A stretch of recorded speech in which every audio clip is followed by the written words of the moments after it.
கொண்டு வரணும். அரசியலமைப்பு சட்டம் 81 82 திருத்தம் கொண்டு வரணும்.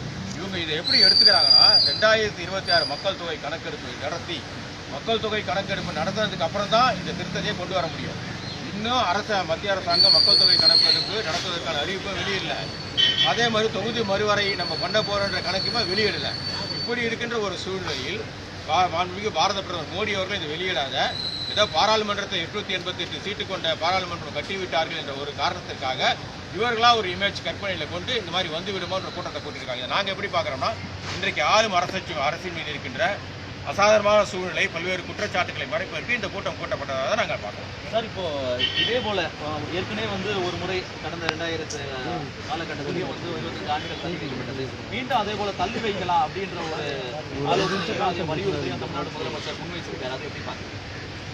அது ஏற்கனவே எமர்ஜென்சி பீரியட் இருந்தது. 25 ஆண்டுகளுக்கு இடையே நிலைமை வேணும் போது அன்றைக்கு இருந்த 2 அரசாங்கமும் ஒத்துழைச்சு.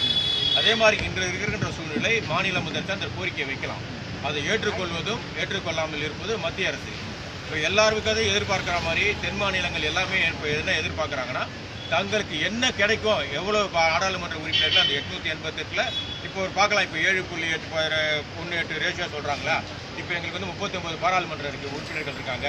இப்போ அதே மாதிரி மற்ற மாநிலங்கள் இருக்காங்க. அப்போ எங்களுக்கு என்ன ரேஷியோ கிடைக்கும்னு சொல்லி எல்லா மாநில முதலமைச்சர்களையும் எல்லா மாநிலத்தில் இருக்கிற அனைத்து கட்சியுமே மத்தியில் ஒரு கூட்டத்தை நடத்தி எல்லா மாநிலங்களுக்கும் இதை மறுசீரமைப்பு ஏற்படுத்தக்கூடிய தொகுதி வரையறை ஏற்படுத்தக்கூடிய சூழலை இப்போ ஏற்பட்டிருக்கு. ஏன்னா இப்போ நீங்கள் பார்த்தீங்கன்னா சென்னை மாநகராட்சி முதல்ல 155 வார்டு இருந்தது, அப்புறம் 200 வார்டாக உயர்த்தப்பட்டது. நாட்டின் வளர்ச்சிக்கு ஏற்ப எண்ணிக்கைகளை உயர்த்துவது என்பது இன்று கால சூழலுக்கு ஏற்பக்கூடிய நிலைமையாக இருக்குது. அப்படி இருக்கிற பட்சத்தில் மத்திய அரசாங்கம் இந்தியாவில் இருக்கின்ற அனைத்து கட்சி பிரதிநிதிகள் அனைத்து கட்சியும் மத்தியில் ஒரு கூட்டத்தை கூட்டி எந்தெந்த மாநிலங்களுக்கு எவ்வளவு தொகுதி மறுசீரமைப்பில் உயரப்போகிறது, எப்படியான ஒரு நிலைமையை தெளிவுபடுத்தி இந்த திட்டமுறையை கொண்டு வரலாம். கொண்டு வர வரை ஒரு கால அவகாசம் கொடுப்பதை வரவேற்கக்கூடிய சூழல்.